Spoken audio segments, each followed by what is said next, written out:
J'appelle un de vos plus grands acteurs, Louis de Funès. Nous sommes en 1980. Louis de Funès reçoit un César d'honneur pour l'ensemble de sa carrière des mains d'une de ses idoles, le comédien américain Jerry Lewis. Très peu récompensé pendant l'ensemble de sa carrière, ce sera le public qui le congratulera le plus. Avec plus de 140 films à son actif, il fut l'un des acteurs les plus populaires de sa génération, avec certains des meilleurs résultats du cinéma français tant à leur sortie que des années plus tard lors de multi-rediffusions devant des millions de téléspectateurs. Comme marque de sa popularité et de la modernité de ses films pourtant bien ancrés dans une époque. Aujourd'hui, je vous parle de Louis de Funès.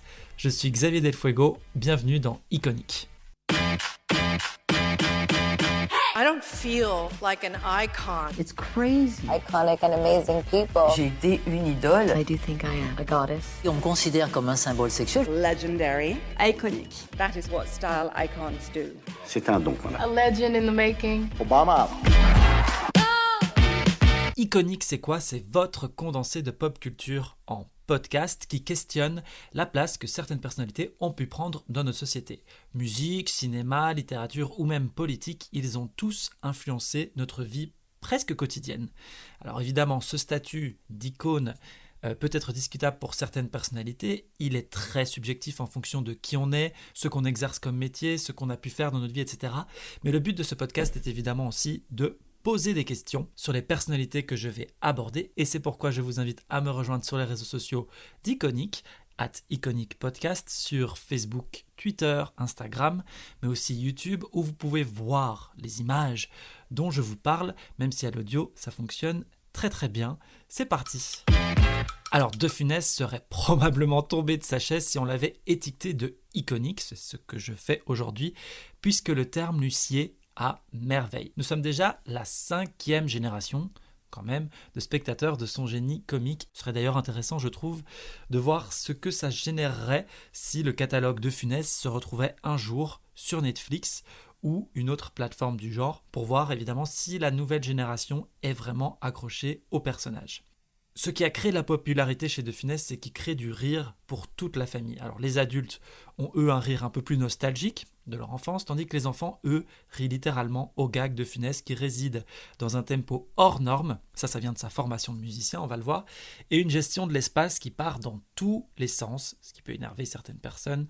C'est les personnes qui n'aiment pas De Funès quand ils trouvent ça un peu trop exagéré, mais c'est une gestion de l'espace pourtant incomparable quasiment, et ça vient principalement de son influence du mime, il était fan de mime, et du cinéma muet.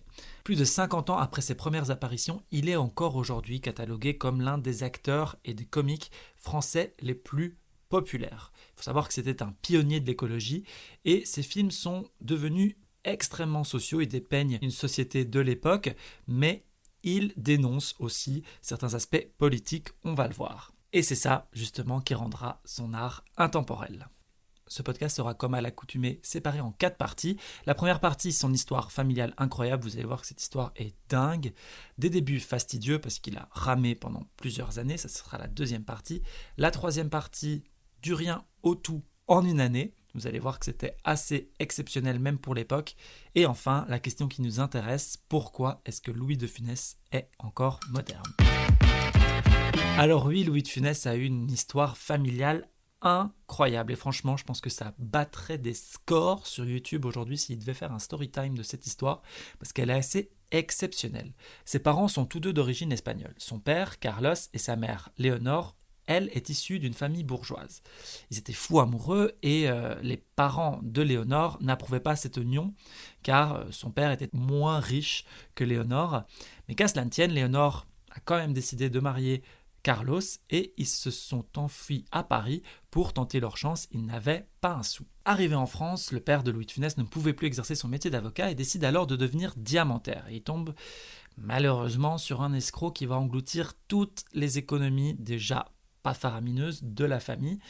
Et là, Louis de Funès, dans les différents témoignages, on le sait, tentait déjà à ce moment-là de détendre l'atmosphère familiale qui était quand même un peu pesante, on va pas le dire, à partir du moment où vous avez plus une thune, vous avez des enfants à nourrir, etc., c'est un peu compliqué. Et ça va le devenir encore plus. Et c'est là que l'histoire devient carrément dingue. Louis de Funès avait 12 ans quand les chaussures de son père sont retrouvées avec une lettre d'adieu au bord d'un canal. Le père se serait alors suicidé. Pas du tout, c'est pas du tout ce qui s'est passé. Il était en réalité parti, il avait orchestré sa mort pour partir au Venezuela pour essayer de se refaire une santé financière. Aujourd'hui, je pense qu'à la place de Léonore, beaucoup de femmes, ou à l'inverse, beaucoup d'hommes, seraient passés à autre chose. Ce n'est pas ce que Léonore a fait. Elle est partie rechercher le père de Louis de Funès, Carlos, en Amérique latine. On est dans les années 20.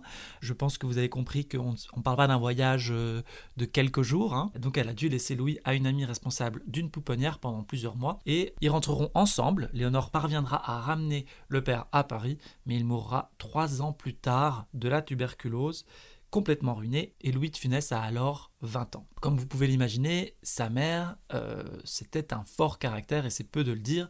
Une femme qui part à l'autre bout du monde chercher son mari, qui a feint son suicide, c'est quand même quelque chose qu'il faut faire, et ce fort caractère se révélera être une source inépuisable pour Louis de Funès, il le confessera plus tard. Sa mère avait, sans le vouloir, le sens de la comédie, était malgré elle sa toute première professeure du genre. Mon professeur de comédie fut, à son insu, fut ma mère.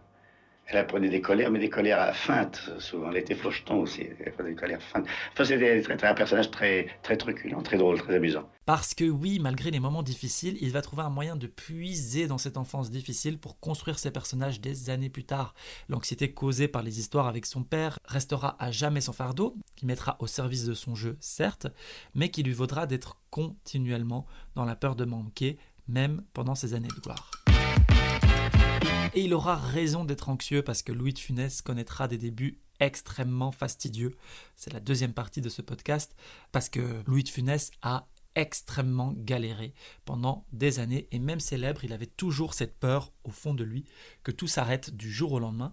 C'était en réalité les seconds rôles que Louis de Funès ciblait, quitte à durer. Il n'avait pas du tout l'ambition d'être une star. Le plus important pour lui au final, c'était de nourrir sa famille et de jamais être dans le besoin. Donc toute sa jeunesse, il a vécu dans le besoin. Il ne voulait pas répéter ça avec ses enfants. Alors fort heureusement, à ses débuts un peu fastidieux, il a pu vivre du métier de pianiste de bar, parce que sa mère l'avait inscrit à des cours quand il avait 5 ans, donc ça lui permettra de survivre. Évidemment, on est dans une époque où on ne compte pas ses heures, il va passer des nuits entières dans des bars à jouer du piano sans jamais s'arrêter. Je jouais de 5h30 du soir à 5h30 du matin. C'est-à-dire que la petite aiguille faisait 12 heures. C'est très long, la petite aiguille, elle va très doucement. Je jouais sans arrêt. Je ne pouvais plus parler. Tellement j'étais fatigué. J'étais en plâtre, en ciment. J'étais cimenté avec la forme du tabouret. Et cette formation de musicien, ça va lui créer, je le disais en préambule, un tempo hors norme qui fera entièrement partie de son jeu. Il savait chaque seconde où il devait être. La musicalité vraiment était au service de son art d'acteur. Et c'est en jouant du piano qu'il rencontrera sa femme, Jeanne Barthélemy.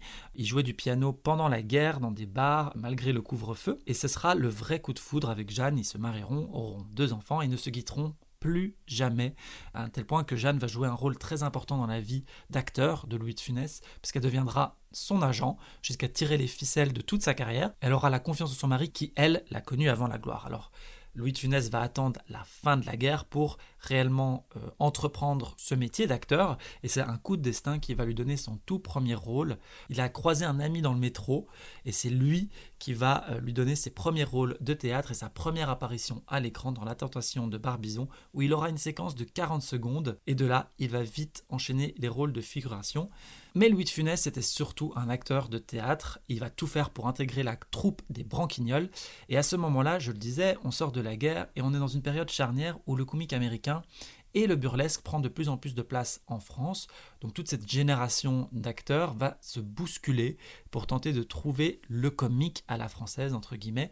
Et Louis de Funès se retrouve au milieu de tout ça et va alors puiser dans plein de registres différents, burlesque, mime, mais surtout l'observation sociale. Et c'est avec ça qu'il va créer un tout nouveau genre comique théâtral qui trouvera évidemment sa place dans le cinéma plus tard, dans la fin de sa vie. Et ce comique d'observation, déjà on peut le retrouver, ça a influencé des dizaines et des dizaines d'humoristes. Je pense à Muriel Robin, Florence Foresti, Gad Elmaleh, Jamel Debbouze et tous les stand-uppers actuels évidemment, vu que le stand-up, ça se résume en l'observation sociale. Donc en ça, Louis de Funès était déjà très très novateur et je vous rappelle qu'on est dans les années 40-50, donc c'est assez exceptionnel. Vite, j'aurais voulu ne pas me faire remarquer. Ah bah c'est loupé ça. On ne voit que vous ici, vous savez. Vous croyez? Oh là, je crois pas, j'en suis sûr. Ah oui, non, mais non, moi j'aurais désiré passer inaperçu. Au fur et à mesure de ces petits rôles et de ce théâtre, Louis de Funès va devenir un visage un peu reconnu. Vous savez, cet acteur qui nous est un peu familier. On le reconnaît quand on le voit dans des séries ou dans des films, mais on ne sait pas vraiment comment il s'appelle. C'est comme ça, mal en bon an, qu'il va réussir à tirer son épingle du jeu et on lui propose alors le rôle dont il va être sûr, qui lui permettra enfin de percer, celui de Jean B dans La Traversée de Paris avec deux énormes stars de l'époque, Jean Gabin et Bourvil. Mais ce n'est que quelques années plus tard que tout va littéralement changer. Le triomphe d'Oscar, une pièce que jouera Louis de Funès pendant plusieurs années, lui permettra d'être de plus en plus connu. On commence enfin à savoir qui est Louis de Funès et on commence à un peu connaître son style, sa patte. Et ça va durer jusqu'en 62, mais c'est en 64 que tout va se produire. Et c'est une chose que personne n'attendait, et encore moins de Funès, et encore moins le monde du cinéma. Il va enchaîner des tournages, Le Gendarme de Saint-Tropez, Fantomas et Le Cornio. Vous connaissez peut-être ces films. Et pour cause, ils vont faire 25 millions d'entrées, les trois films combinés. Et à 50 ans, il va alors passer de vedette à véritable roi du box-office et il n'en sera jamais détrôné. Et malheureusement, il va être boudé par la critique, une fois célèbre, alors que la critique l'acclamait plutôt au début de sa carrière. Truffaut dira même que De Funès était magnifique dans La Traversée de Paris. Mais au fil des années, plus le public l'acclamera, plus il deviendra populaire, plus la critique va le démonter à un tel point que Louis de Funès arrachait d'emblée la page culturelle des journaux qu'il achetait. C'était un peu compliqué pour lui de vivre ça, puisque lui voulait évidemment avoir cette reconnaissance. Cette reconnaissance, il l'a retrouvée évidemment auprès du public qui, lui, ne l'a jamais laissé tomber. Même aujourd'hui, ce public est toujours là. Mais alors, pourquoi ? Pourquoi est-ce que ce public est toujours là et pourquoi est-il toujours résolument moderne ? Louis de Funès connaît la gloire ultime à partir de 1964-1965 dans une France en pleine évolution industrielle d'une part, politique d'autre part, mais aussi idéologique. Et Louis de Funès, c'est l'archétype du patriarcat. Homme, blanc, hétéro, de 50 ans, catholique comme tout le monde, pour reprendre sa phrase dans Rabbi Jacob, un patriarcat décrié, et pourtant, lui traverse les âges sans faire de vagues, et cela réside dans une chose, et une chose seulement, c'est qu'il se moque précisément de ce qu'il est et de ce qu'il représente. Dans ses films, il joue souvent d'ailleurs le patriarcat, il joue le père, le gendarme, le directeur, autrement dit, une figure autoritaire, souvent réfractaire au changement, et pourtant, toutes les comédies de Louis de Funès sont passées dans des âges qui auraient pu cancel Louis de Funès, un peu le supprimer des radars, et je pense notamment après mai 68, où les films de Louis de Funès vont être rapidement vus comme les tableaux d'une France révolue. À partir de là, on ne va plus faire que rire, on va critiquer par le rire. Et les charlots vont alors dominer le marché, et la peur de la chute n'en sera que décuplée pour Louis de Funès. Cependant, en 73, 5 ans après mai 68, la dernière collaboration historique de Houry et de Funès fera des étincelles avec Les Aventures de Rabbi Jacob, qui lui aussi dominera le box-office pendant plusieurs semaines avec une comédie au message de tolérance et de paix. En tout cas, c'est pas monsieur que ça risquerait d'arriver. Quoi donc? Que mademoiselle épouse un noir. Qu'est-ce que ça veut dire, ça? Que monsieur est peut-être un peu raciste. Raciste? Moi, raciste? Salomon, raciste? Enfin, Dieu merci, Antoinette épouse un Français bien blanc. Bien blanc. Il est même un peu palo, tu vois pas? Il est anti-tout, il rend tout, depuis anti-français, anti-voiture, anti-souvenir, et puis après anti-juif, anti-arabe, il est anti-noir, il y a tout, il est anti-tout. Et finalement, je suis beaucoup moins intolérant à la fin du film. Et ça m'a fait beaucoup de bien à moi, parce que, je ne veux pas me confesser, mais enfin, j'avais des bonnes petites idées aussi anti... il doit m'en rester encore. Mais ça m'a, comme je dis à Gérard Houry, ça m'a décrassé l'âme. Et cette période charnière de mai 68 est marquée par un film iconique de Louis de Funès, c'est L'aile ou la cuisse avec Coluche. Le duo improbable, on peut le dire, fait le lien avec la nouvelle génération de comiques français. On a Coluche d'un côté qui représente la jeunesse et Louis de Funès l'ancienne génération. Une chose qui devait être aussi faite dans Papy fait de la résistance avec le Splendide, donc Balasco, Clavier, Junio, L'Ermite, Chazal, etc. Mais malheureusement, il mourra un peu avant. Donc là, on se rend compte assez rapidement en regardant l'œuvre de Louis de Funès qu'il a su capter son temps. Ses films étaient résolument modernes, mais également captait le changement et essayait de deviner un peu ce qui allait plaire dans le futur. Moi, tous les films que j'ai faits, qu'on a fait, me semblent déjà périmés, finis, je sais pas, j'en sais rien. J'ai l'impression que c'est périmé reçu. Ça m'intéresse plus.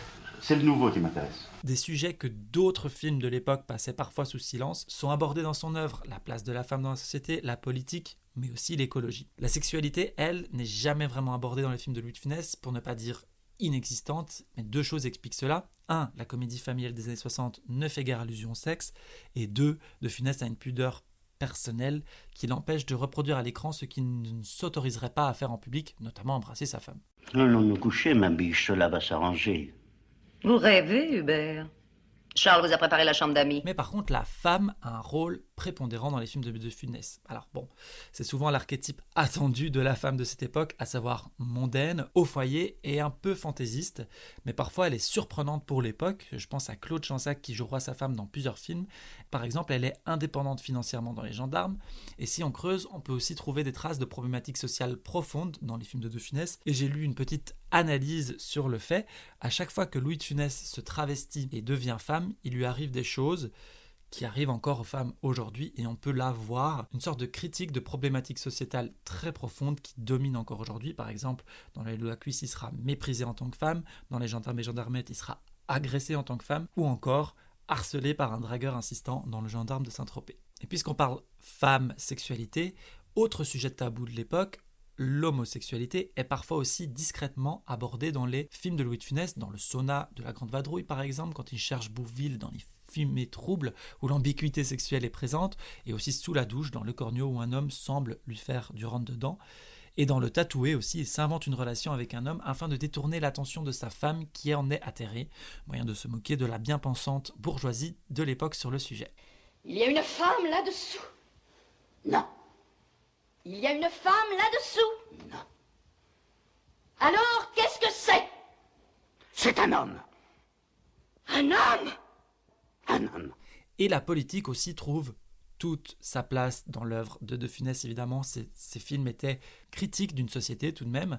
Les maximes politiques sont légion dans ces films et rapidement, elles ont trouvé une résonance dans la France de l'après-guerre, mais également de notre société actuelle. Et c'est là qu'on peut se demander vraiment ce qui a changé depuis près de 50 ans, tant ces phrases politiques restent encore aujourd'hui très actuelles. Le gendarme, c'est l'ordre, et l'ordre, c'est toujours impopulaire. Les gardes à vous. Moi, à mon usine, je lui demande toute la journée au peuple. Mais il aime qu'on lui mente, le peuple. Je suis ministre, je ne sais rien faire.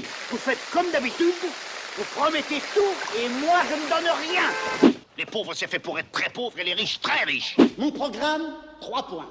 Premièrement, le plein emploi. Deuxièmement, le plein emploi. Et troisièmement, le plein emploi. Acceptez-vous de prendre ces messieurs pour époux et de voter pour moi? On retrouve la politique dans ces personnages, le gendarme, le patron d'entreprise, peu soucieux du bien-être de ses employés, le riche qui veut devenir plus riche, et même de vrais politiciens parfois, mais également dans l'ambiance des films tournés alors dans une France changeante, dans une modernisation accélérée, entre vieillesse qui a connu la guerre et la jeunesse des yéyés qui revendique sa liberté plus que tout, où la mode se fait de plus en plus courte et où les idéologies investissent différentes formes d'art, musique, littérature, cinéma. L'acteur est réellement au centre de l'ancien et du nouveau monde, et c'est pas pour rien que l'appartenance politique de Funès, elle, est très floue, et il aura parfois des positions qui sont très très proches du nouveau monde, pour ne pas dire le monde actuel. Et je parle bien sûr ici de l'écologie. Lorsqu'on écoute son discours, et d'ailleurs ça a fait des petits buzz sur le net, son discours sur l'écologie, ils sont encore extrêmement modernes. Je fais tout mon jardin sans produits chimiques aucun. Le jour où j'ai arrêté ça, les plantes n'étaient plus malades, elles allaient déjà mieux, les plantes. Elles respiraient. Vous savez, c'est comme nous, si vous avez des pucerons, j'en ai plein la figure du machin, vous allez vous trouver pas bien, les plantes, pareil. Je crois que le Français moyen est maintenant très sensibilisé parce ce qu'il mange tous les jours, par tous les problèmes dans la nature. Et comme le disait le commandant Cousteau, il disait, mais enfin, merde, c'est pour ça que vous devriez défiler dans les rues et pas pour autre chose. Et puis ouvrir les yeux au gouvernement. C'est la seule chose qui vaille la peine, c'est la nature. Et dans ces derniers films, on y retrouve ces revendications où il s'engage littéralement pour l'écologie et les terroirs, notamment dans Les Loups à la cuisse où il rejette la malbouffe glorifiée au profit du progrès. C'était mieux avant, certes, mais surtout une vision presque prophétique de certains engagements contemporains. Et pour toutes ces choses que souligne de Funès et dénonce parfois, il est encore aujourd'hui, 50 ans plus tard, extrêmement moderne. Il parle de écologie, de sexualité, de place de la femme, dans des films qui, à l'époque, ne faisaient rien de tout ça. De ce côté-là, ces films restent résolument modernes, mais le personnage aussi reste extrêmement moderne, puisque on peut retrouver des formes de Louis de Funès dans énormément d'acteurs actuels. Je pense à Jamel Debbouze, Gad Elmaleh, Alexandre Astier, pour qui Louis de Funès est littéralement un dieu. Mais pour les femmes aussi, c'est pareil. Muriel Robin, Florence Foresti, toutes ces personnes ont été influencées par l'œuvre de Louis de Funès. Et ça part de ce comique à la rythmique exceptionnelle qui ne semble pas prendre une ride. Alors évidemment, tout le monde n'aime pas Louis de Funès et certaines personnes le détestent, on peut le dire, mais pourtant, dans notre entourage, des jeunes, encore aujourd'hui, sont fans de l'acteur. Je pense que c'est quelque chose qu'il n'aurait jamais cru possible, puisque même lui disait toute sa vie qu'il avait peur de disparaître.